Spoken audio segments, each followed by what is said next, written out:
So we're going to do a dazzling triple integral lecture today. I want to wrap up the rectangular coordinates triple integrals and burn right through the cylindrical and spherical. So I may skip a lot of examples in your course reader, so I'm just going to apologize in advance, but we need to get through this so you can be ready to take your quiz, which is opening up on Sunday morning. So last time, what did we do? We started the triple integral in rectangular coordinates, and there's a couple of ways you can use a triple integral in this section. One is for volume, and if you do use a triple integral for volume, your integrand is a 1. You can also use it to find the mass of a solid, where the density function for the solid is what you put into the integrand. Okay, and last time I just did a quickie triple integral, and now we're going to do a setup of an integral. So this is going to be a little bit tougher because you have to come up with the triple integral representing a volume of a solid bounded by this plane and the 3 coordinate planes. That is basically telling you in a disguised way that you're in the first octant. You don't always have that, but in this example, you do have the first octant. So what does that mean? X is greater than 0, Y is greater than 0, and Z is greater than 0. So if I graphed this plane, and you don't have to, it's just to kind of get, you know how to graph planes, so what the heck. You've got an x-intercept of 12, a y-intercept of 12, and a z-intercept of 4. So this is the capping surface. And of course you want to solve it for z because you're going to need to. So after subtracting x and y from both sides and dividing both sides by 3, there's your capping surface. Now that's, if we were doing a double integral representing volume, this capping surface would be what would go into the integrand. But we're doing a triple integral instead. So the triple integral is going to look like this. Your z is going to go from the base of the solid, which is just the xy plane, so z equals 0, up to the capping surface. And then here in your integrand, you have a 1, and you get to pick your order of integration. My personal favorite is dz, dy, dx, although there are 5 other orders of integration for rectangular coordinates. And then how do you iterate or put the limits on the other 2 integrals? Well, you got to figure out what the base of the solid looks like. In this case, it is this triangular region here in the xy plane. And on a lot of your quiz questions, as well as your midterm, I ask you to graph and sketch your region of integration or your base of your solid. And if you don't, you lose a lot of points. And that's going to continue to be true. So you'll see it as an instructor tip often, because my math lab doesn't ask you very often to graph or sketch the regions of integration, and I will. So be mindful of that. So how do you do that? Well, because this particular capping surface does have a trace in the xy plane, if you set z equal to 0, you'll see the trace in the xy plane. And so for this plane equation, if I set z equal to 0, I just end up with x plus y equals 12. And if I solve it for y, which is 12 minus x, I'll see that this diagonal line in the first quadrant, and then because it's in the first octant, it's going to be bounded by the 3 coordinate planes. That means it's also in the first quadrant, it's bounded by the x and y axes. So here's the base of our solid, and you'll use that to help you iterate the other integrals. So I like to do the outermost integral first because that's always going to be pure numbers. So does anybody want to try and tell me what x is doing on this region? 0 to 12. Yeah, good, 0 to 12. And then what's y doing? Not 0 to 12, but 0 to? Negative x plus 12. Yep, or 12 minus x, same thing. And so then you're going to go integrate this. And I'm just going to start you off because I don't have time to finish it because we're really jammed for time today. But you do the innermost integral first, which is with respect to the variable z, and the antiderivative of 1 with respect to z is z.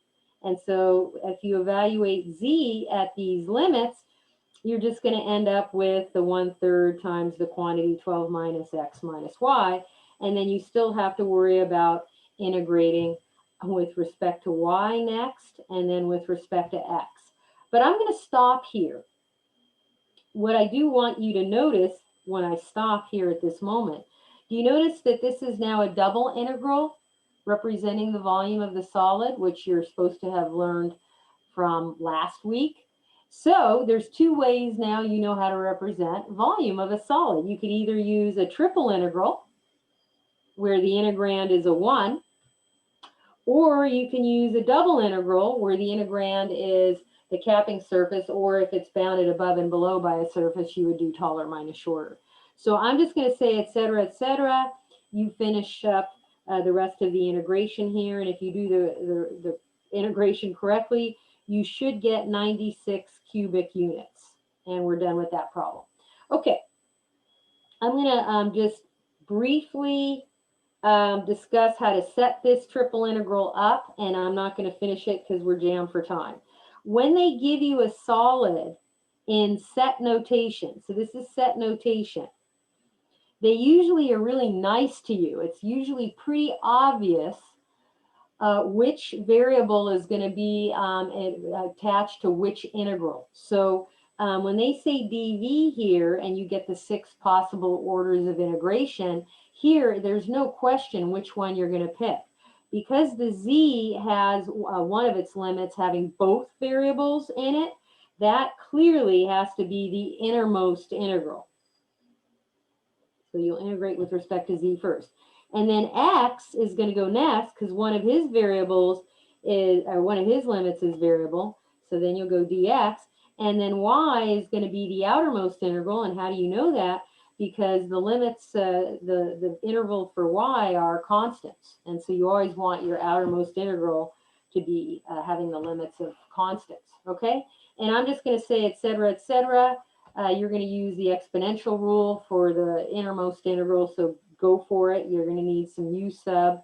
And like I said, I'm jammed for time. The final answer, if you do this correctly, is a very strange number. It's e minus 1 halves minus 2/3. That's the exact answer. And this particular integral is not representing volume of a solid. Why not? It's not a 1 in the integrand. Good. Yeah. Well, what is it representing? We're not sure because they didn't give us enough information. It could be the mass of a solid. That's a possibility, where this e to the z over y is some density function. That's a possibility, but we're not clear. So, I mean, there's other applications of triple integrals. So you'll see for sure when we get to the next chapter. So it could be anything. All right. So let's just do example 5, which is a setup. I like example 5, and I put it in my notes because this is a little bit of a danger zone. Students start thinking, because a lot of the homework problems have their solid regions in the first octant only, and then they get used to that, and like they assume wrongly that every problem is always in the first octant, and that's dangerous because you will lose tons of points on problems that aren't that way. Well, how do you know it is, or how do you know it isn't? Well, one way is if they actually use the phrase first octant, then it's obvious. But another way that's a disguised way of telling you it's in the first octant is they'll say, well, the solid is bounded by the 3 coordinate planes. That's usually heads up you have a first octant situation going. But this one, none of that's going on, and it's not restricted to the first octant. Well, how do you know? Let's just take a look. So we're going to set up a triple integral that represents volume of a solid. So that means we're definitely going to have a 1 as the integrand. And it's bounded by all these graphs. Oh my God, look at all that mess. Which one of those is going to be the capping surface? Can you tell? Is it Z equals X. Good. Yeah. Very good. Because Z, remember, is a stand-in for f of x, y, and that's equal to x. So he is the capping surface. And then the other bound is z equals 0, which actually is a plane equation for the entire xy plane. So I claim that this particular solid is going to have z limits 0, up to x. So I'm going to have my innermost integral be with respect to z.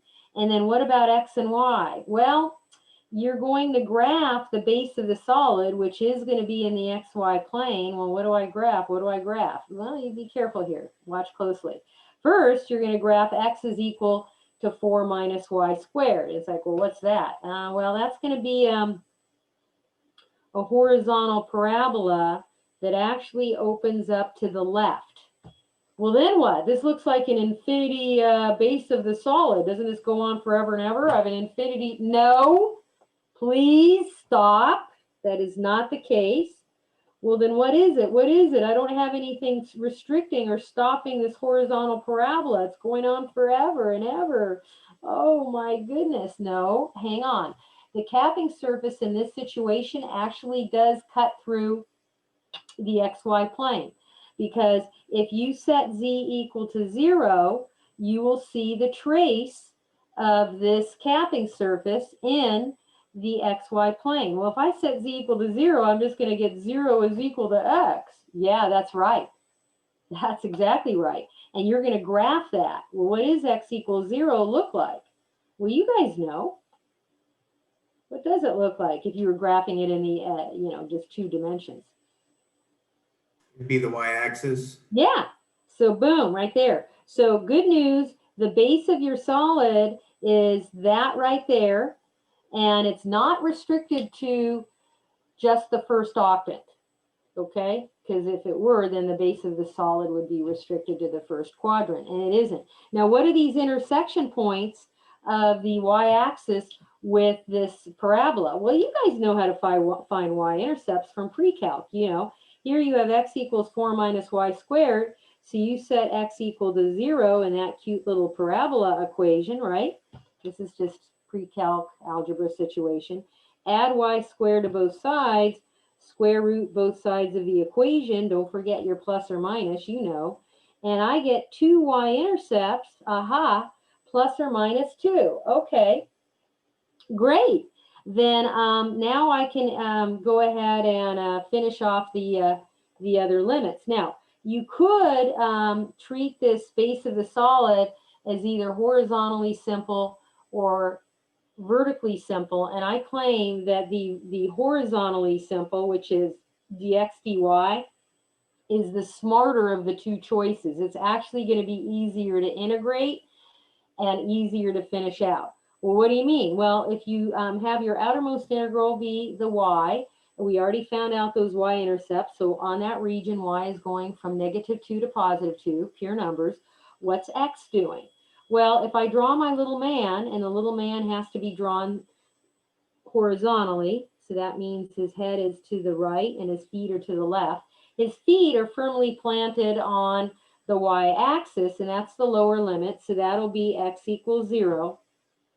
And his upper limit for x, where his head is touching this horizontal parabola, which has the equation x equals 4 minus y squared. Now, folks, if you do this integral, it's pretty easy to go do, etc., etc., and the final answer is 256/15 units cubed, okay? Now, if you did choose the other order of integration, I just want to say you can, but then I have students who forget how to do certain integration techniques. So if you did want to do dz, dy, dx, so let me just cue up this region again, you would still have the innermost limits for z be 0 to x, but then x is going from 0 to 4, so that's the outer limits. But then what's y doing? Well, since we chose the vertical order of integration, if you put your little man standing up vertically, there he is, his head is on the upper horizontal parabola, and his feet are on the lower. Uh-oh. So what does that mean? That means that you need to solve for y, and you're going to get 2 answers, plus or minus the square root of 4 minus x. Okay, so his feet are on the negative square root of 4 minus x, and his head is on the graph of y equals positive square root of 4 minus x. And you're probably thinking, well, this is better. I like this. Okay, fine, but here's the problem. Watch closely. When you integrate with respect to z, you're like, okay, fine, you just get z. Okay, fine, you're going from 0 to x, which is basically going to be just x. Then you're like, well, I don't see a problem. Okay, well, wait a minute. You don't see it right away. I'm just saying. Then you're like, well, I'm just going to integrate with respect to y now. Yeah, you are. And that means you'll treat this x as a constant, of course. And so the integral of x with respect to y is simply x times y, where y goes from these limits of negative square root of 4 minus x up to positive square root of 4 minus x. You're probably still thinking, I still don't see the problem, Professor. Everything seems peachy. Okay. I'm like, yeah. Fine. Then what? Well, then you have a minus minus here, which is a plus. Okay, that's not a problem. And then you have 1 apple plus 1 apple. These are like terms, so go ahead and add them. Well, 1 apple plus 1 apple is 2 apples. So you've got 2 of those square root of 4 minus x beasts. Now what? Do you know how to integrate this? It is integrable, but you need change of variables. And I'm not going to finish this problem other than to say, if you took me for Calc 2, you know that you have to get 3 ingredients for change of variables. And it's totally doable. It's just a little bit more work than if you had chosen the alternate order of integration. So it's up to you. How do you want to roll? Just make sure whatever order you pick, you're prepared. This is not trig sub here. This is change of variables, okay? And you still should get the correct answer, which is 256/15. Okay. So back to, we're finishing up here. Oh, good Lord, where are we? Okay. So example 6, this one here, you have a cylindrical surface, which means, you know, graph z equals 1 minus y squared in the yz plane, and then whoosh it in the direction of the missing variable. So when you whoosh this thing, you're going to get sort of like a hut. But then the base of the solid is bounded between, it's in the first octant, so please note it's in the first octant, so that means the base of the solid is in the first quadrant. And then if you graph x plus y equals 1, that's just this diagonal line with 1's is x and y intercepts, and if you graph x plus y equals 3, you get this. And so then it's like, well, is the base of the solid this entire thing here? No, it is not, because the trace of this capping surface can be found if you let z equal 0. You're going to get 0 equals 1 minus y squared. And then you, of course, add y squared to both sides, take the square root of both sides of the equation, and you get 2 y-intercepts. And you don't care about the negative one, because that's outside the first quadrant and so on, but you do care about y equals 1. And when you graph y equals 1, it's a horizontal line. So this right here, I'm going to shade it in if I can, is the base of your solid. So the reason why I put this into my lecture notes, people, is because this is definitely a candidate for dx dy. I know dx dy is usually not our favorite order of integration, but here, unless you wanted to chop this region up into pieces, if you say, I have to do dy dx or bust, oh, okay, well, that's a bad choice here, because you'd have to cut this region into 3 regions, because you have different limits for y depending on where your little man is located. So that's kind of a bad idea. So the better choice here would be, when you're doing your volume, you're going to go pa pa pa pa pa. Z is going from 0 to the capping surface, and then you want dx dy. Y is going from 0 to 1, and when you put your little man sideways here in this region, and you solve for x twice here with these 2 diagonal lines, you'll get x equals 1 minus y is the lower limit, and x is equal to 3 minus y for the upper limit. Okay? All right, last one for rectangular. So what if they said, all right, set up a mass? So what does that mean? You're going to have a triple integral, and you're going to put the density function into the integrand, because this is mass of a solid. You're going to do a triple integral. And so, you know, pick your order of integration, my personal favorite, dz, dy, dx. And they're not giving you much information other than telling you it's an upper hemisphere.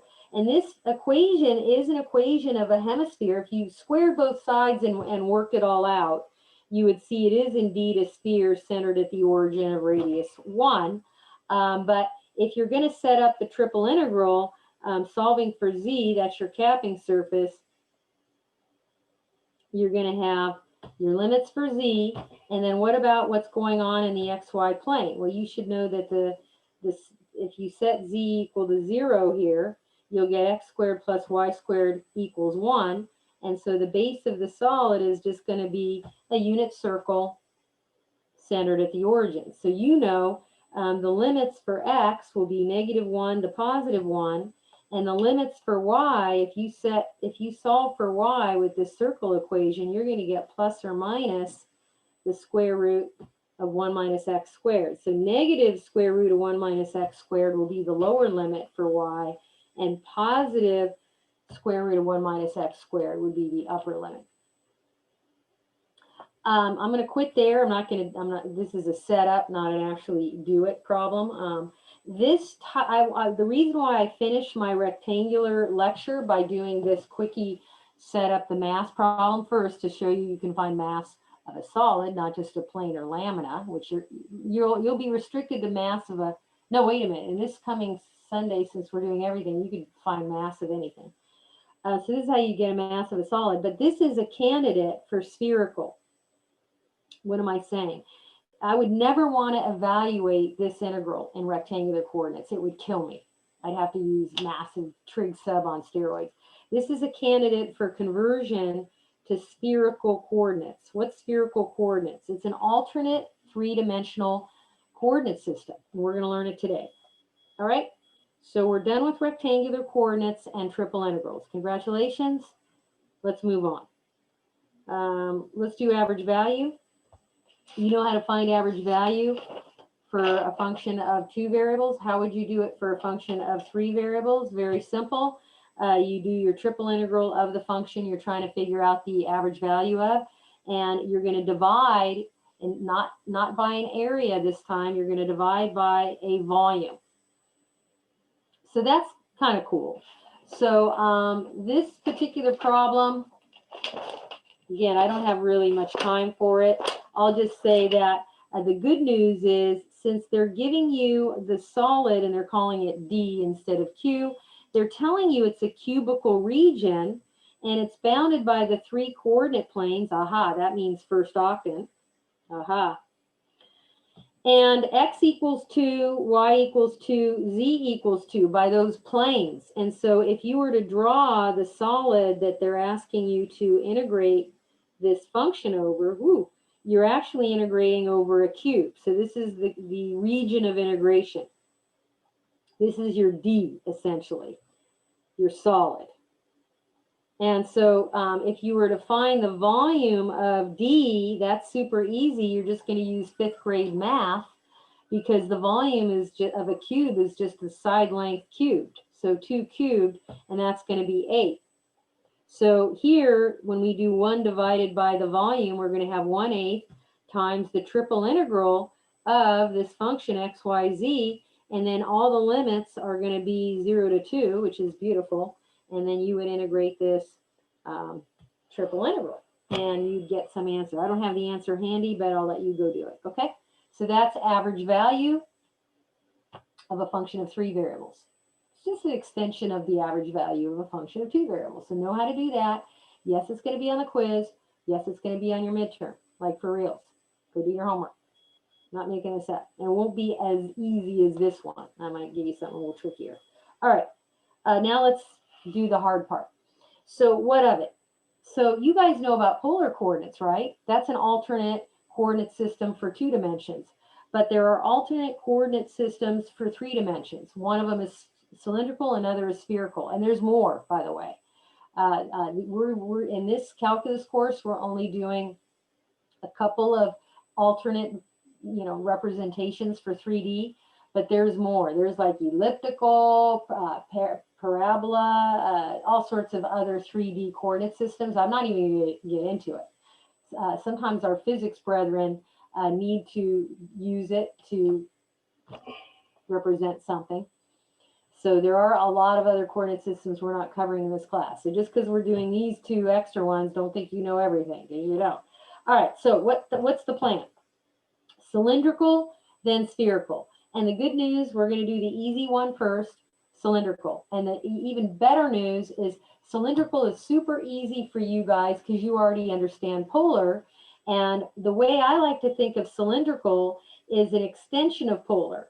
You extend it where you keep the XY, sort of the R theta going, and then you just jack on a Z axis to your polar coordinate system. I'm not kidding you. I'm not making this up. You keep your polar and then jack on the Z axis. So we'll see that in the picture next. But here's the deal. If you try to represent a point in cylindrical coordinates, you have an ordered triple, R, comma, theta, comma, Z. The R is the same R you did in polar. The theta is the same theta you did in polar. And the Z is just, you know, the distance from your point. It's like your height, your altitude. It's the same Z from rectangular coordinates. It's the same Z. So what's really cool is if you were trying to represent a 3D point, you just project it onto the XY plane, or in this case, the R theta plane to get your R theta. So here's a picture of cylindrical coordinate system. So if you have a point P up here, let's say you did have it in terms of X, Y, Z, you could also represent it with R theta Z. And the Z's are the same. So if you're doing a conversion from rectangular to cylindrical, Z stays itself. And tangent theta is still, just like polar, Y over X. And R is still going to be related to X and Y the same way as it was in polar. So you don't even have hardly anything new to learn. This is wonderful. You should love this. Okay? And 0, 0, 0 is not called the origin, it's called the pole. And so here are your conversion formulas. And they're exactly the same as you remember. X is our cos, Y is our sine, and Z stays itself. So I don't have time to do these converting points. I'll let you just do those. You just plug and chug into your formulas. Here's converting points, and then you can also convert equations. And I'm going to skip.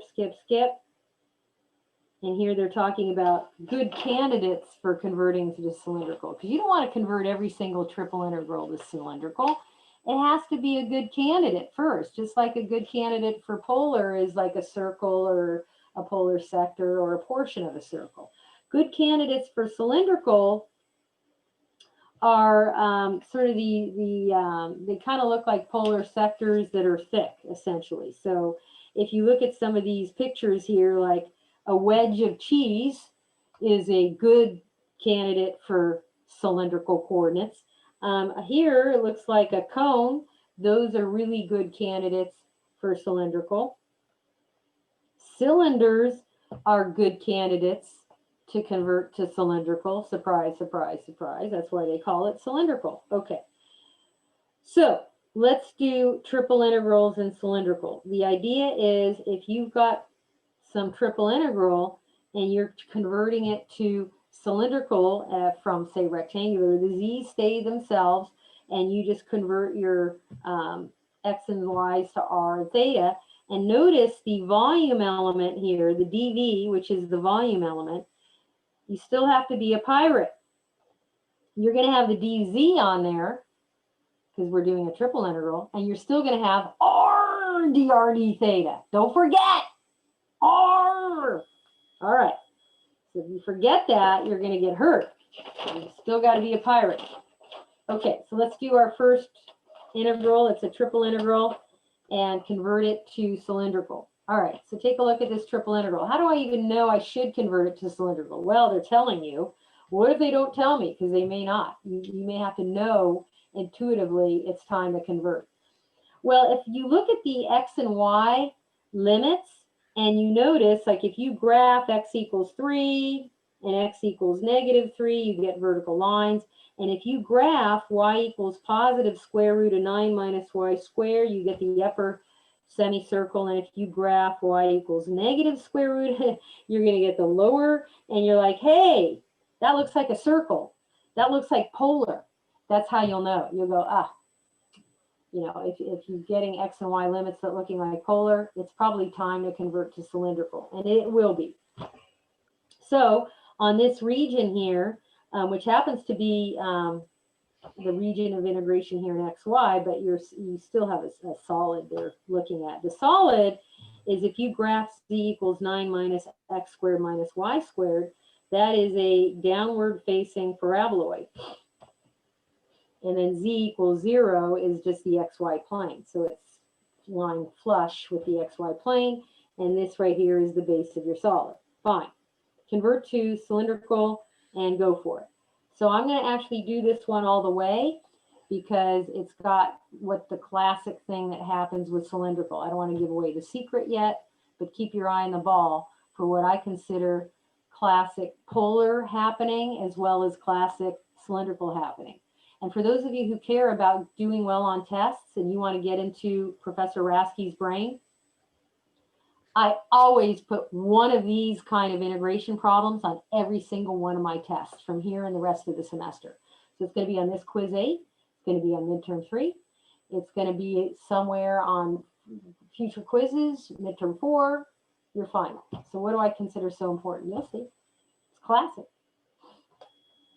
It's classic. Okay, so how do you convert to cylindrical? Well, you still have a triple integral. And then you've got your volume element. You'll still have the dz, and then dy dx is r dr d theta. Great. And then you already can see, I hope, by looking at this circle, that theta is 0 to 2 pi, because you've got the whole circle going on. And r is going to go from what to what? I'll open it up. 0 to 3. Not negative 3 to positive 3. Please don't have your r's go negative. So I'm just going to iterate these little integrals here. Okay, got that going on. Now what about the z? Like, how do I convert his limits, like 9 minus x squared minus y squared? Well, if you factor out the negative from the x squared and y squared terms, and then use your knowledge of polar, what is that going to convert to? R squared. So you're going to have 9 minus r squared as your upper limit on the innermost integral. Fantastic. And then 0 will just be 0. And then what about y squared? How do you convert the integrand? Notice the integrand is y squared. How do you convert y squared to cylindrical? R sine theta. Squared. Squared, right? Now, if you're going to integrate with respect to z first, that's fine, but I would do some cleanup first so you don't forget the r. So I would first multiply all of the factors of r together so that you get a single power of r, so you don't forget and screw up the rest of this triple integral. And now go ahead and integrate with respect to z. Well, you're holding r and theta constant. So the rest of this looks like a constant. So I'll just copy down the sine squared and the r cubed, and then go ahead and integrate that constant with respect to z, but that's just going to give me z. And then z is going to get evaluated at the limits going from 0 to 9 minus r squared. Fine. But that's just going to be 9 minus r squared. And then you'll want to take your r cubed and make sure you distribute it before you integrate with respect to r. So I'll have 9r cubed minus, what's r cubed times r squared? Quick. R5. R to the 5th. Yeah, just checking. Sometimes we get some issues with exponent law problems. And then now this is just an easy polynomial to integrate with respect to r. No big deal there, right? So when you integrate 9r cubed minus r to the 5th, I think it's going to be 9/4 r to the 4th minus r to the 6th over 6. Okay. And the limits for r were, I think, 0 to 3. And so if you plug in those limits, you're going to get just a pure number. And I claim it's not pretty. It's 243 fourths. Okay. So I'm just going to pull that out in front of the integral now. And then good news, I just have a calculus 2 problem. And this is a problem that you did in Calc 2. Does anybody remember how to deal with sine squared? Power reduction. Power reduction formula. Know how to do this in my class because I'm going to expect it, and it's going to be on every quiz and every midterm from here on for the rest of the semester. So you're going to go, oh, I need to integrate 1 minus cos 2 theta over 2. Fine. I don't like fractions personally, so I usually take a preemptive step and pull out my half just so it's not bothering me. And then I integrate 1 minus cos of 2 theta. And I'm going to just really go fast right now. So this thing here is not pretty, but it's 243/8. And then the antiderivative of 1 minus cos 2 theta is theta minus a half sine 2 theta. And I'm going to evaluate that between 0 and 2 pi. Now, good news, the sine term contributes nothing to the final answer because sine of 4 pi is 0 and so is sine of 0. So he's kind of like, hey, thanks for nothing. You go and show that, though. I'm kind of skipping a lot of steps here because I'm in a really big hurry. And so the only contributing term here is the theta, and he contributes a lovely 2 pi, and your final answer is 243 pi fourths after I reduce to lowest term. Okay. So there you have it. That's cylindrical. Question. I just want to make absolutely certain I got this. So you integrate dz first, and then you multiply r. Well, I would do your r multiply first before. I mean, you can do it in either order, Allo, just so long as you make sure you multiply your r before you integrate with respect to r. Okay, so otherwise you'll accidentally forget that you had an r over there, and you'll just do the whole problem thinking he's not really contributing, and your entire answer will be wrong. Okay, I think I understand. Yeah. So I just like to do cleanup before I begin. That's all. You can do your cleanup later, just so long as it's right before you integrate with respect to R. That's all. Any other questions? Is that the only acceptable order of integration? That's the only one I'm going to be asking you for. Obviously, there's always multiple, there's 6 orders of integration here also. And it's a nightmare to do a lot of switching order of integration when you're in 3D. And I personally don't think it's important enough to cover it. Some other professors do, though. Thank you. I cut out all the homework for that because you could spend hours trying to like turn your head sideways when you're trying to figure out where the base, instead of the XY plane, it'll be a different plane, and it's harsh. So I won't ask you to switch the order, and that's typically the traditional order. Okay? Got it. Yeah. If you want to switch it up, good luck. Okay, let's just do a fill in the blank that I pulled out of a MyMathLab problem. So some of the MyMathLab problems, when you're doing some of these multiple integrations, they'll have these boxes and you've got to go in and stick the limits on there. Okay, and you might even have to fill out the integrand also, type it in. Ooh. Okay, now good news, they're giving us first octant, so they don't always do that, so keep your eye on the ball here. That's kind of interesting.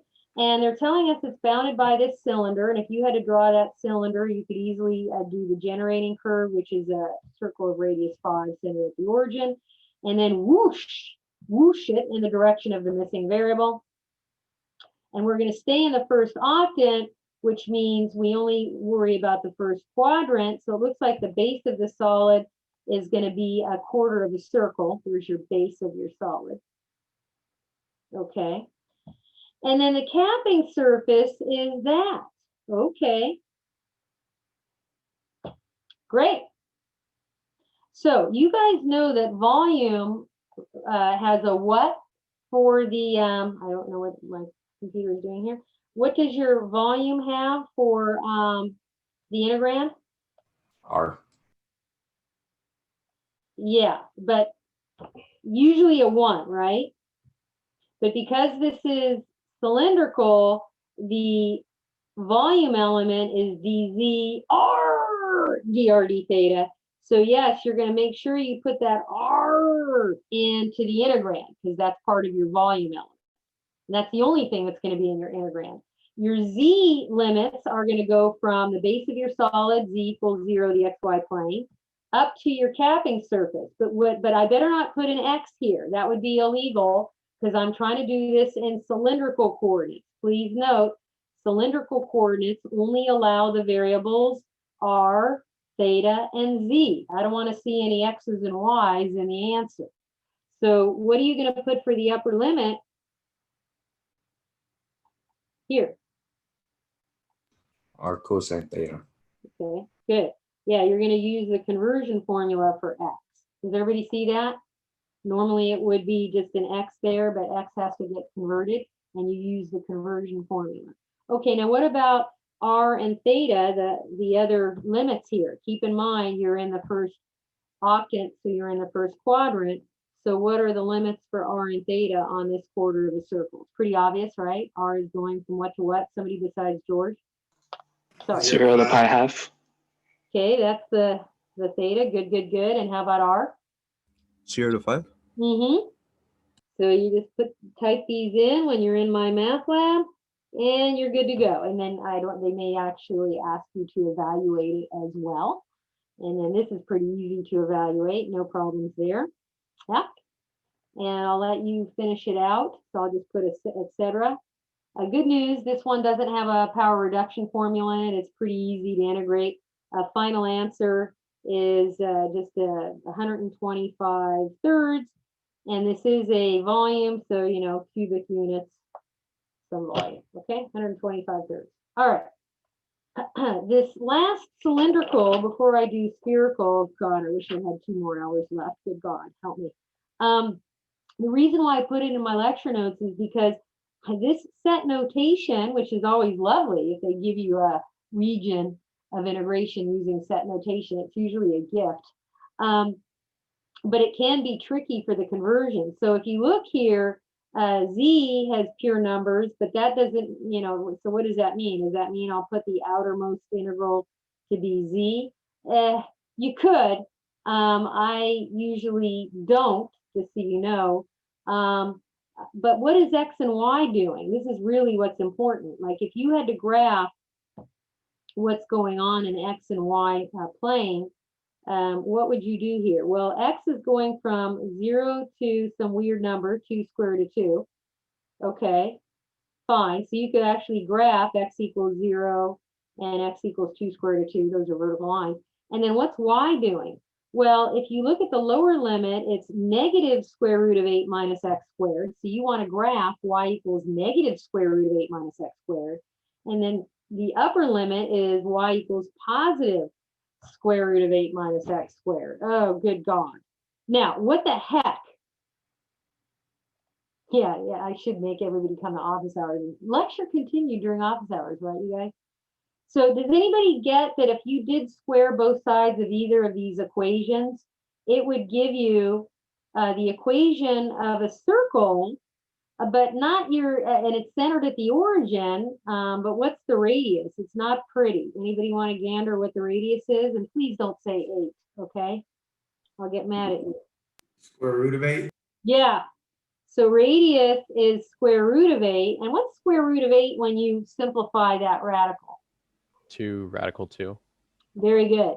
So it looks as if this particular, you know, and we're sticking to, I could draw the entire circle, but because X is limited, it's going to be the quarter of the circle here in the first quadrant. Okay, so if I were to convert this now to cylindrical and I wanted to find the mass of this solid, I'm going to put the density function here in the integrand, because that's how you find mass of the solid.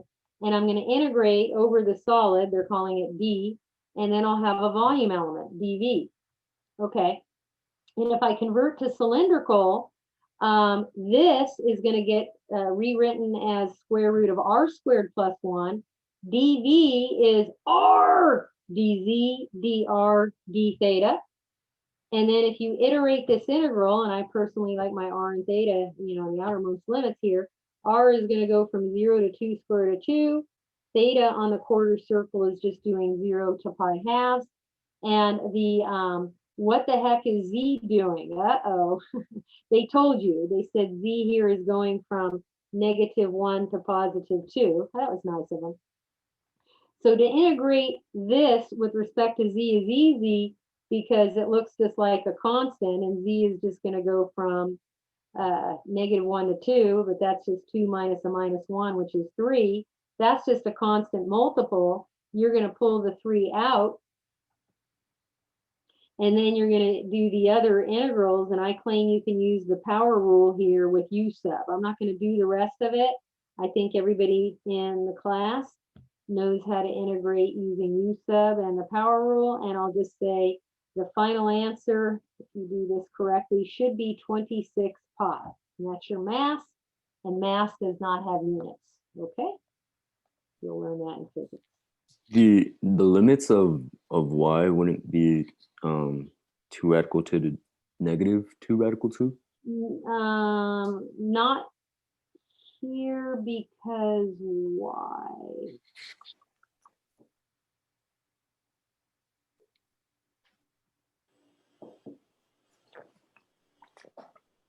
No, you're right. It would be negative. So it would be. Oh, are you talking about R or Z? I'm talking about oh, R. Oh, I'm talking about theta. I screwed up.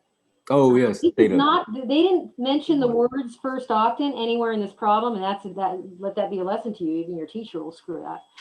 So this isn't relegated to the first octant. So it's actually here. It's the half of a circle. Uh-oh. The R will stay the same, but how will the limits on theta be different? So it would be Negative pi over 2. over 2 over Negative, pi over 2. good. Negative pi halves to positive pi halves. Very good.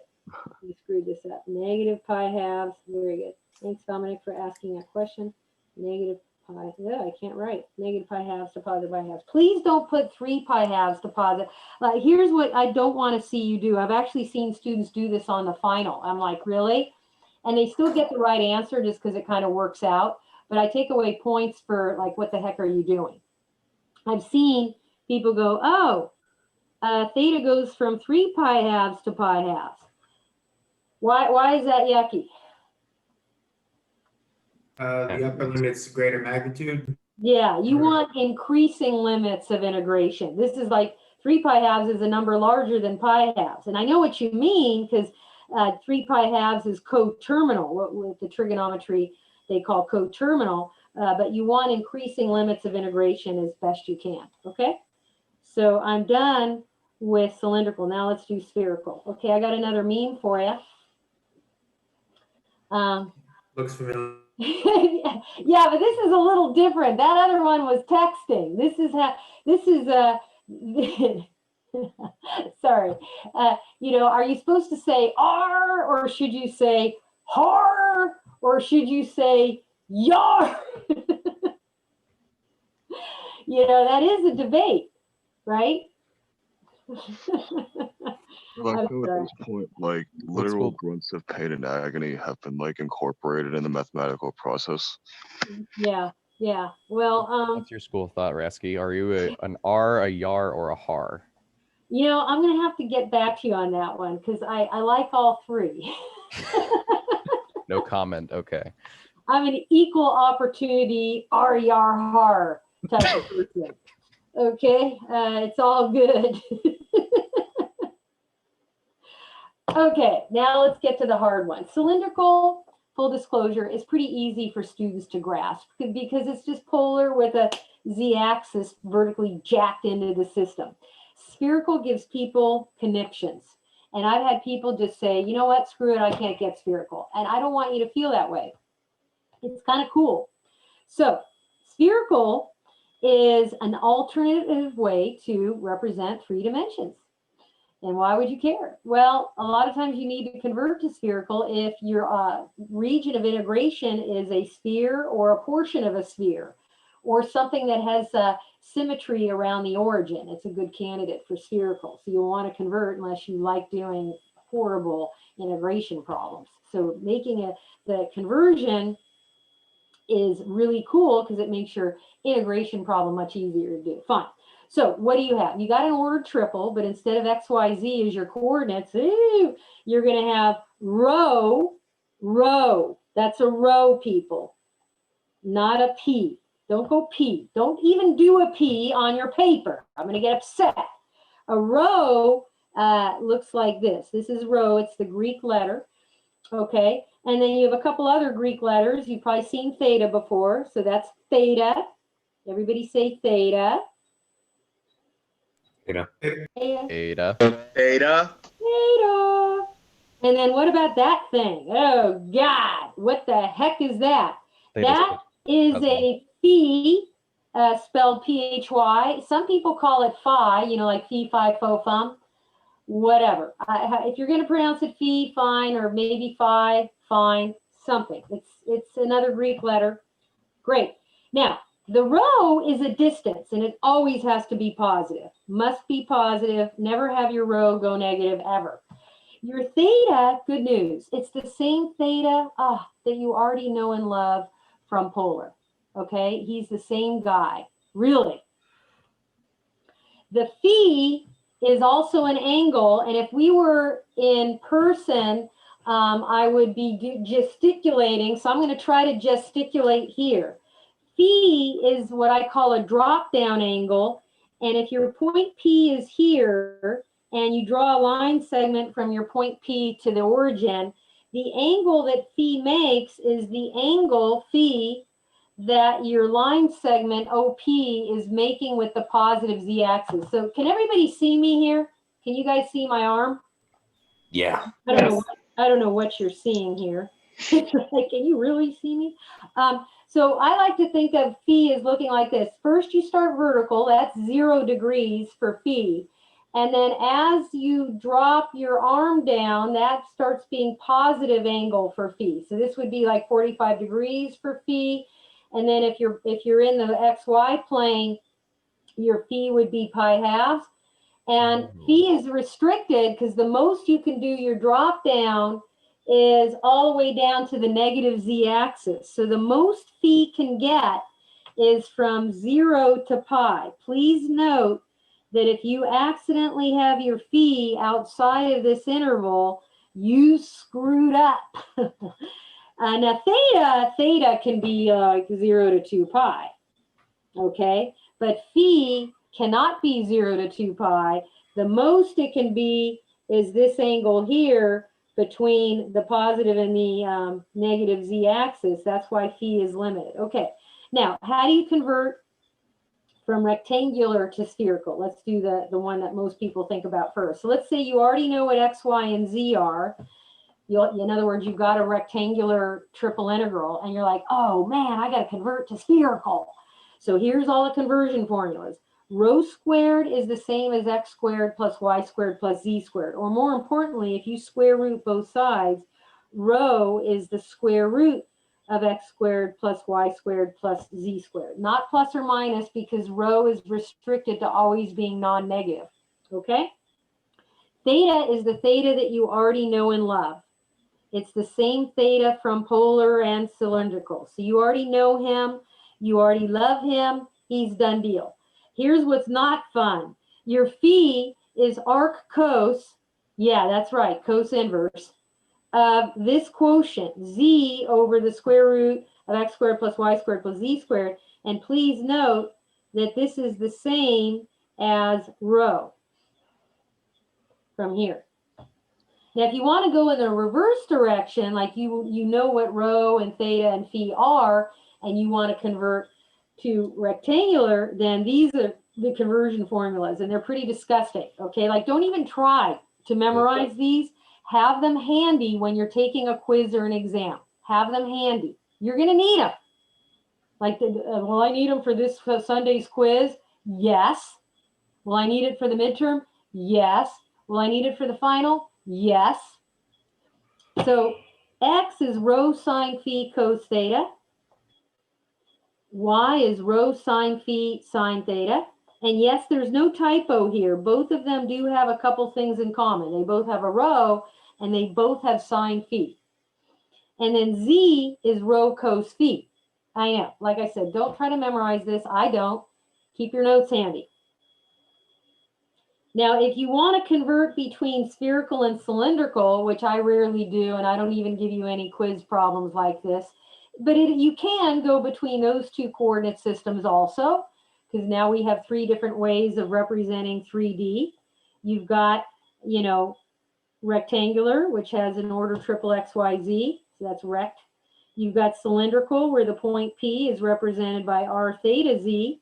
And now this last one, spherical, your point P is represented by rho theta phi. Now, I want to say something about our physics brethren, or if you go and take vector calculus next. If you take a physics course and they're going to do a lot of this vector calculus stuff we're going to get into soon, where you're doing vector fields and you're finding flux and all this other cool stuff, you will be using spherical coordinates there. But the physics folks have their phi and theta backwards from the way the mathematicians do. So it's still the same phi and theta. I don't go, well, they're really backwards. No. Just when they represent their point, they like to put their phi second and their theta last. Okay? But it's still okay. I remember I had a girl from my class. She was an A student. She went to UCSD, majored in electrical engineering. And I even went to her wedding a couple years after that. And I think she had kids. And I don't know where the heck she is now. But she came to get tutoring because she's at UCSD taking vector calculus. And she goes, what up with this? And I'm like, oh, that's interesting. They're just doing their phi and theta in a different order. It's still the same phi and it's still the same theta, but they just have a convention where it's in a different order. Oh, okay. Okay, here I'm going to skip this where you convert points back and forth. Just use the conversion formulas. It's not hard. So I'm going to skip it because I want to get to the hard problems. Okay, blah, blah, blah, convert. And here's where you convert equations between rectangular and spherical using your conversion formulas. So what are the good candidates for conversion to spherical? Any solid that has one of those three looks to it is a good candidate for spherical. And my personal favorite is anytime I see the region of integration is going to be a sphere centered at the origin or a portion of a sphere centered at the origin, I'm all over it. I'm like, convert to spherical. This is my personal red flag when I go, I'm converting to spherical. The other two, because this one you could use cylindrical. Okay. I'm going to skip. And I gave you example 24 solutions anyway, so there they are. I just pulled it out of the book. Okay, now let's get to doing triple integrals in spherical, because that's where students just wig out. So I want you to see those as much as possible so that you can succeed on quiz 8. I want everybody in the room to try quiz 8 this weekend. And more importantly, I'd like you to be successful at doing quiz 8. So you've got a lot of homework to do. But remember, quiz 8 is a dress rehearsal for you because the following week is midterm 3. So if you can do well on quiz 8, that's going to bode well for your future. And if you do bad, no big deal. You'll hopefully use it as a learning experience, right? And then maybe that'll be one of the 3 quiz scores you drop. Okay, so let's talk about volume element. So let's do some review. The volume element, if you're in rectangular, let's talk about the volume elements here. The rectangular volume element. Oh, it's right here. What is the rectangular volume element? dz dy dx. Yep, that's it. dz dy dx. dz dy dx. And there's 6 possible orders of integration. So you could have like dz dx dy, dx dz dy, and so on, whichever works. Fine. What is the volume element for cylindrical? We just got done doing it. dz r dr d theta. dz r dr d theta, or if you prefer, you can put your r first and be the pirate first. R dz dr d theta.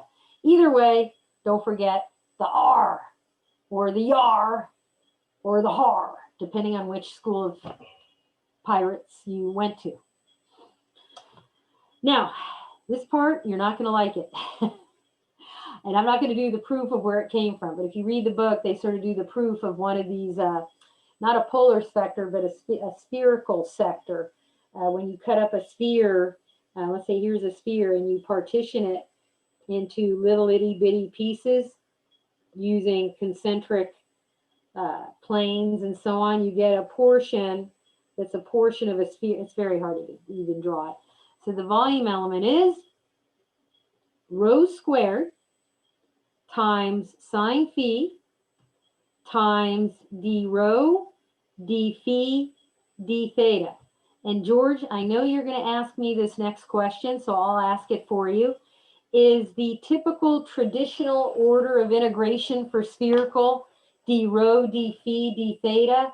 Yes, that is the traditional order. That's pretty much all my examples. I'm going to stick to that one. Of course, you could do in different orders, yeah, as long as you make sure you iterate your integrals correctly. But that's traditional. And keep in mind, that's different from our ordered triple, because when I was denoting the ordered triple for mathematicians, if you're just representing a point, you have rho theta phi, but you'll notice this order is switched down here when we're integrating. Okay, and we're kind of honoring the way the physics people do it, because the way the physics people denote a point in spherical is the same way as the order of integration shows up for most traditional spherical triple integrals. Okay, fine. Now that you know that,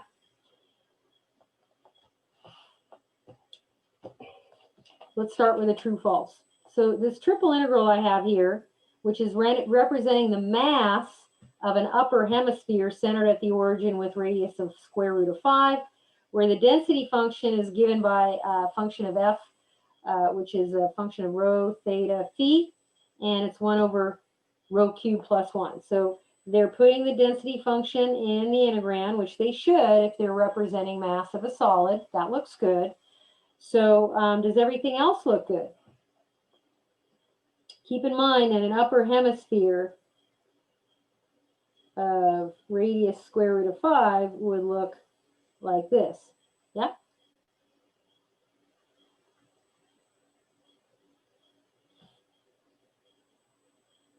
So if you looked at the xy plane, which is the base of the solid, so it does look like theta is going from 0 to 2 pi. So I'm going to be totally okay with the outermost integral limits. Rho, the directed distance from the pole, is indeed going between 0 and the radius of that sphere, square root of 5. So I will buy the innermost limits for rho. The volume element here, which is rho squared sine phi d rho d phi d theta, that's looking pretty good. So the last thing I need you to look at is that in the middle integral, is that okay or not? No. No. Why? That is correct. It is not okay. Up here, so First, It has something to do remember with the that, limit values. yeah, remember that phi always has to be something in between 0 and pi, and it can never go negative. So right now, I got a red flag going up here because I'm like, hey, how could we get negative pi halves for phi? That's like not cool. So that's a problem. So that's bad. But then what should the limits be for phi? Now keep in mind that phi is the angle that you're making with the positive z-axis. So if you look at the solid, which for us is just this half of a sphere, what total angle are we making between the positive z-axis Pi halves. and the xy plane? Yes, pi halves. So could it just be 0 to pi halves? Very good. Yes.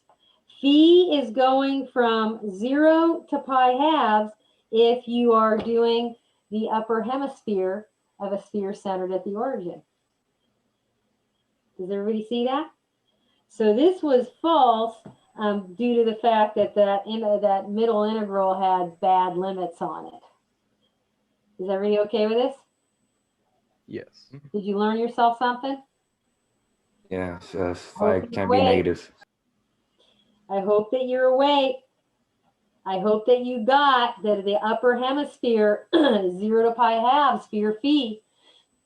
What would a whole hemisphere be? Like, what if this was trying to represent the mass of an entire sphere, centered at the origin? So instead of half of one, we got the whole enchilada there.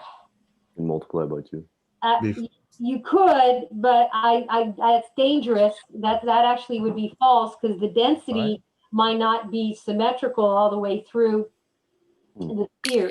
Yes, you would change your limits on your phi because the entire sphere is this whole shebang here. Your phi would go all the way down to the negative z-axis. So if you're dealing with an entire sphere, phi would go between 0 and pi. Does everybody see that? Yes. Please pay attention. I can't stress this enough because this subtle point is where students just choke, and they go, I can't do spherical. I always get it wrong. Yeah. But this is part of the obstacle right here, is not trying to understand the phi. And I'm trying to give you all my gold here, all my pearls of wisdom. So when you go do your homework and you do your quiz and your exam and your final, you'll be fine. Okay? So this is just talking about where this block here, that's what I was trying to draw, it's a spherical block. The volume element is that. Okay? So if you're trying to convert from rectangular to spherical, any x's, y's, and z's that you see in your integrand, you replace x's with that mass, y's with that mass, and z's with that mass, and then the volume element is rho squared d sine phi d rho d phi d theta, and then you try to get your limits for rho, phi, and theta. Okay? So let's do a conversion. Yes, those are going to be on this week's quiz. This is where students choke. Choke. Oh, I can't do spherical. And I make spherical huge amounts of points on your final. Because you need to know how to do it. It's not that hard. Just think in 3D and think spherical. Okay, example 26. Take a look at this guy. It's given to you as a rectangular coordinates triple integral. Great. And they're telling you the solid region is the entire sphere, x squared plus y squared plus z squared equals 25. Good news. That's a nice solid. It's the perfect candidate for spherical. So let's convert to spherical. Boom, boom, boom. Get your 3 integrals going. And if you pick your volume element here and see rho squared sine phi, d rho d phi d theta, here's my volume element. If I convert my integrand to spherical, it's going to be 1 over what? You could replace x with rho sine phi cos theta and y with rho sine phi sine theta and z with rho cos phi, and then multiply it all out and factor and reduce. And I claim it would reduce to what? Rho squared. It's going to be rho squared. So I want to direct your attention back to those conversion formulas so you don't like do a whole bunch of converting by brute force when you don't have to. Anytime I see x squared plus y squared plus z squared, full disclosure, the minute I see that, I go, hey, x squared plus y squared plus z squared is rho squared. So you don't have to do the individual conversions. You could, it'll still come out to be the same thing, but I want to, skip that in the interest of speed. So that's just going to get replaced with a big old rho squared. Nice. Then what? You need to figure out the limits for rho, for phi, and for theta. Well, since you have a sphere of radius 5 centered at the origin, the limits for rho are going to be constant, 0 to 5. And then phi is the drop-down angle, and we just did a picture for you here. If you have a sphere centered at the origin, what's phi doing here? 0 to pi. 0 to pi for the entire sphere. And then what is theta doing? Well, if you look at where the sphere intersects the xy plane, the projection of that surface on the xy plane, you're going to get the entire circle here centered at the origin of radius 5. And what's theta doing there? 0 to 2 pi. Mm-hmm. Mm-hmm. So that's your trace essentially of your sphere as it cuts through the XY plane. And what's cool is these are all constant limits, which is awesome. I mean, when do you ever get that? This is like a joy to do the spherical coordinates triple integrals. Typically, not always are they always constants, but when you're integrating on a sphere centered at the origin, they will be, which is awesome. Okay, fine. Now what? Let's integrate. So you're going to integrate with respect to rho first, and if I were you, I'd reduce this to lowest terms first, because rho squared divided by rho squared reduces to 1. 1. And then you're going to hold phi and theta constant, so sine phi just looks like a constant multiple, and so the antiderivative here will just be rho, and you're going to evaluate that guy between 0 and 5, and that's just going to give you a 5. So what's left? 5 sine phi, d phi d theta. Okay, now what? Well, integrate with respect to phi next. All right, well, what's the integral of sine phi with respect to phi? How hard could this be, right? So minus cosine. Mm-hmm. So you're going to have minus cos. I'll pull the 5 out here. So I'll have minus cos phi, but phi is going between 0 and pi. And so you're going to go, what's minus cos pi minus cos 0? Be careful. This is not equal to 0. Anybody have an idea? 2. You're close. Negative. Well, yeah, no, you are right. It is going to be a 2. And why is that? I think cos of pi is -1. And then minus is a plus, and cos of 0 is 1. And so you have 1 plus 1. Hey, that's above my pay grade. So I think that's going to be a 2. So that's just a multiple. So if you pull that out front, you'll have the 5 times the 2. And then your last integration is just with respect to theta. And there's just a 1 in there. So that's just going to be theta. And theta is going to go from 0 to 2 pi. So your final answer is 20 pi. And we're done with that triple integral converted to spherical coordinates. Questions? Nope. So you're probably thinking, well, how bad can this be? Well, sometimes it gets bad. I'm going to probably spare you some of the worst by just not assigning homework. It could be a nightmare. Okay, let's do another one where you have to do the setup of the triple integral. These can be tricky because sometimes when students look at like a word problem where they have to set up the integral, they shut down. But you're going to have these on the quiz, on the midterm, on the final. So take a look, read it. Use a triple integral in spherical coordinates. Okay, you're going to find a mass of a solid that's inside this sphere, x squared plus y squared plus z squared equals 9, but it's outside the sphere, x squared plus y squared plus z squared equals 1. Interesting. Interesting. So what do you have here? Well, I claim that rho is going to go from the smaller sphere, which has radius 1, up to the radius of the larger sphere, which has a radius of what? 3. And since you're inside two spheres, you know, here's your inner sphere and there's your outer sphere, your phi is going to go the full dish, the full enchilada there. So phi is going to go 0 to 2 what? What's the upper limit for phi? Pi. Pi. And then the trace that this weird solid that's got a hollow center in it, kind of reminds me of those chocolate covered cherries. You know, you got the hollow inside to put the cherry in. Your theta is going to go 0 to 2 pi because when it intersects the xy plane, you're going to have concentric circles essentially. So 0 to 2 pi. So there we have all constants for limits. Nice. So your mass is going to be this triple integral. Oops, that's going to be pi. And then 1 to 3. And then what do they say that the density? Ooh, this is a hard problem. Yeah, I'm going to put this on the quiz also. They didn't give you the density function. Oh, bummer, man. Those guys are mean. But they gave you enough information to go get it. And I did a similar problem when I did the planar lamina on Monday. Maybe you'll remember, but that was in 2D. This is in 3D. So they're telling you that the density function, we'll call it f of x, y, z, is directly proportional, so it's going to have some k constant of proportionality, times some distance. Distance of what?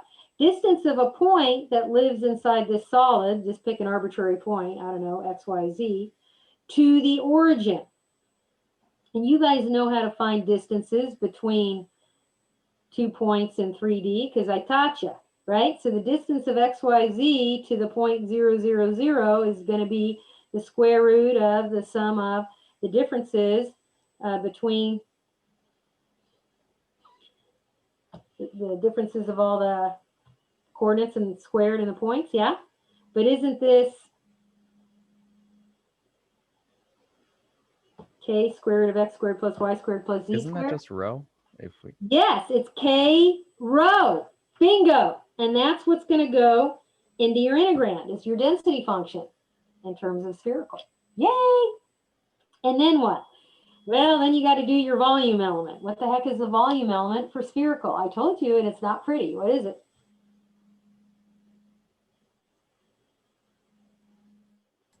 Rho squared square- sine phi d rho d phi d theta. Yep. And so you're going to integrate this triple integral. This is easy, okay, folks? What I would do first is multiply all of your powers of rho together, though, before you integrate with respect to rho. So when you multiply rho and rho squared, you're going to get your rho cubed. So don't forget to do that first, so that when you integrate with respect to rho, you're going to have k sine phi rho to the 4th over 4, where rho goes between 1 and 3. Don't forget, because this was in between two spheres, this solid. And so I'm just going to go et cetera, because I think you can finish out the rest of this. It's not too hard to integrate. Your answer should be 80 pi k, where k just represents that constant of proportionality that you got from your density function. So that's part of the final answer. Okay? So that was finding mass of a solid between two spheres. Questions? I'm good here.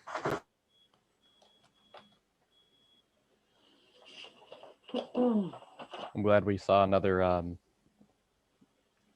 formula problem where we have to make the density up with in this form. Yeah.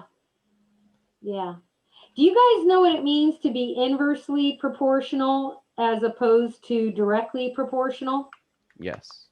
Okay, what would that mean if I told you that the density was inversely proportional to its distance from the origin? Just say. Distance from the origin would equal 1 over k. Well, your k would still be just k. I mean, you wouldn't want to put, you could put your k in the denominator. I guess it wouldn't really matter, but it would be k over, divided by the distance. So when you're inversely proportional, it's not a straight across multiply. You're going to have a quotient. Does everybody get that? Yeah. So then it would be k over rho for us. And then this would have a slightly different answer, of course. Just want to make sure you have that for your exam. Okay. Because sometimes people forget, because usually you don't see directly proportional and inversely proportional in calculus. That's usually an algebra type concept, but you're supposed to remember it for your calculus. But a lot of people forget if they haven't seen it for a while. That's all. Okay. So let's just do some more problems to see if we can wrap this up. Rewrite, but do not evaluate the triple integral using spherical coordinates. Okay. So I want you to notice that my next two examples are where you're given in rectangular and you have to convert to spherical. So Briggs does not have a lot of these homework problems because it's a crappy book. They'll maybe give you the integrand in rectangular, but then they'll be nice and they'll go, oh, but the solid is like a unit ball, which is basically, you know, a unit ball center at the origin, which is just a sphere of radius 1 center at the origin. And that's like, yeah, okay, well that you gave away the store, Briggs. I made some custom made problems where I didn't give away the store. I made some of my own custom problems where what other calculus books have that are like decent. And so here are some from that, where not only is your integrand with x's, y's, and z's, but they've iterated the triple integral with x's, y's, and z's, and you have to figure out what the region, the solid of integration is by using your brain cells and your knowledge of equations of spheres or what have you. So it gets a little tricky. So for this one, you know, certainly you could, you know, plug in the x, y, and z formulas that, you know, is converted, which is going to be a mess. But before you do that, notice that z is a common factor.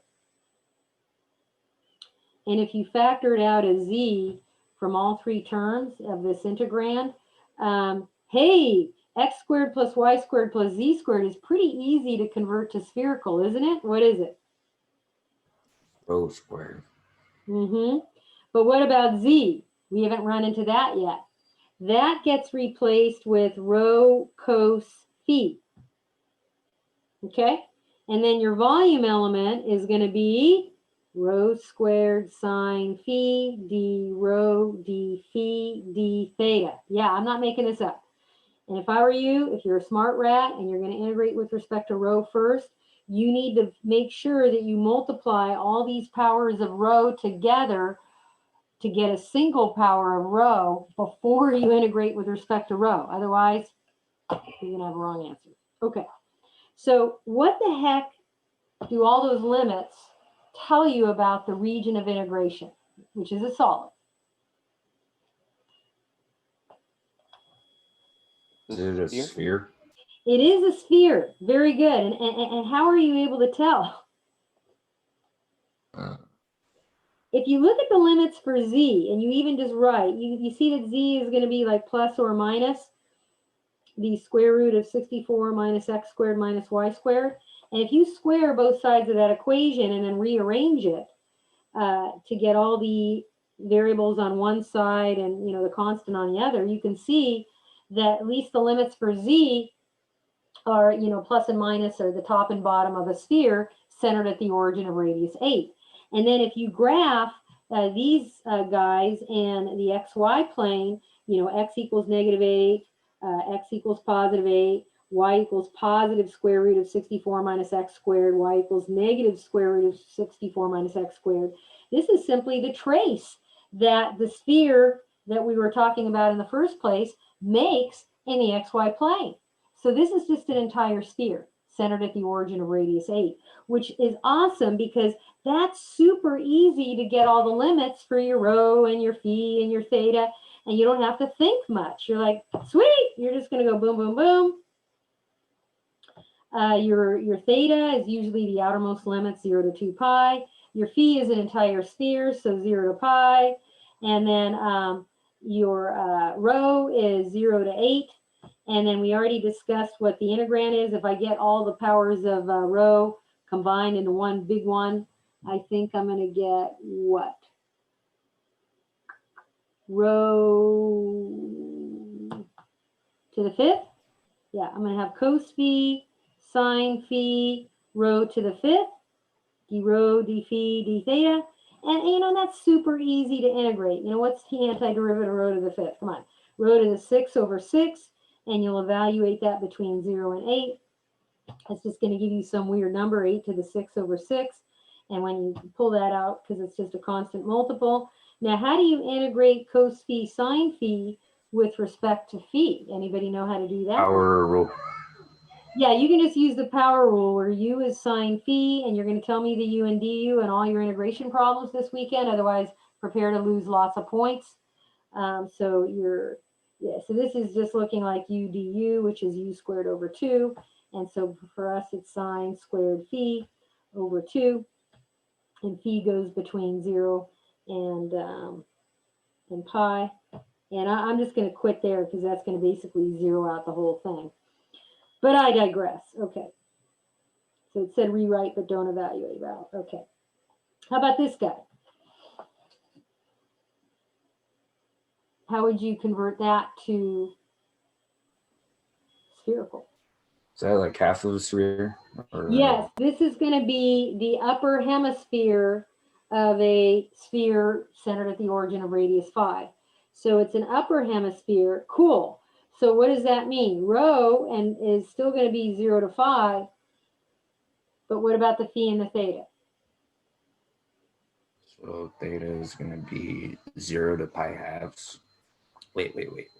Well, hang on a minute. Let's graph this. We have to be careful. I don't know if it's the full upper hemisphere. I know it's an upper hemisphere from the limits on z, but if you look at the limits for y and x, you do have an upper, I think it's only going to be an eighth of a sphere. So it's going to be the upper hemisphere, but it's only going to be a quarter of it because you're limiting your x and your y to be a quarter of a circle here in the xy plane. So that means that theta is just going to go between 0 and pi halves. And he's always the outermost limits just by tradition. But phi will go from 0 to pi halves because it's the upper half of a sphere, up the hemisphere. And then this right here is 1 over 1 plus rho squared. And this is rho squared sine phi d rho d phi d theta.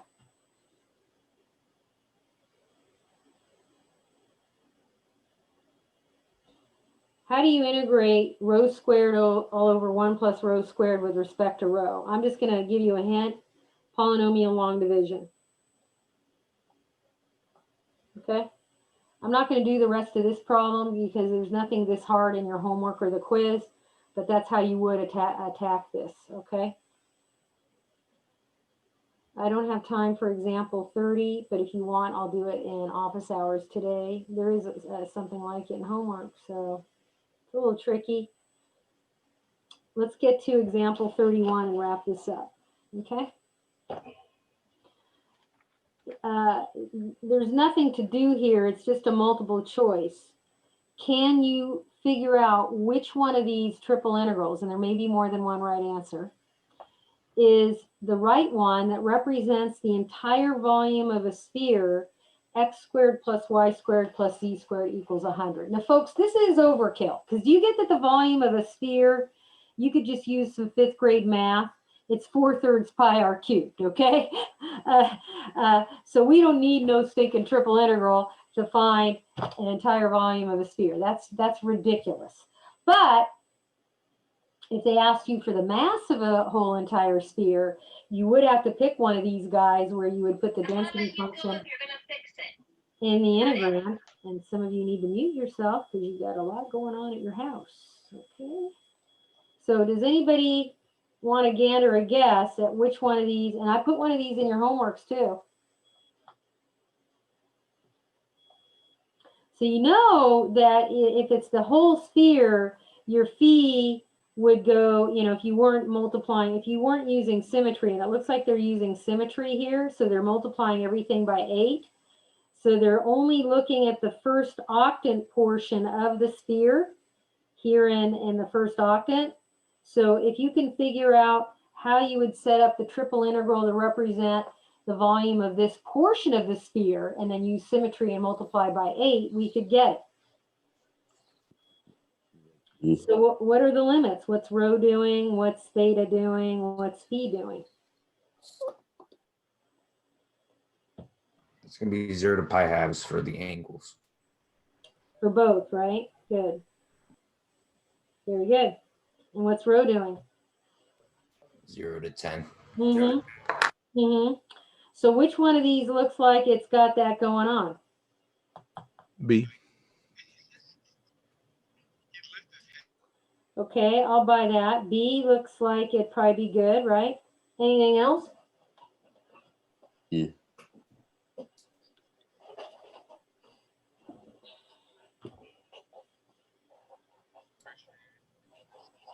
Would D E if be phi okay? was 0.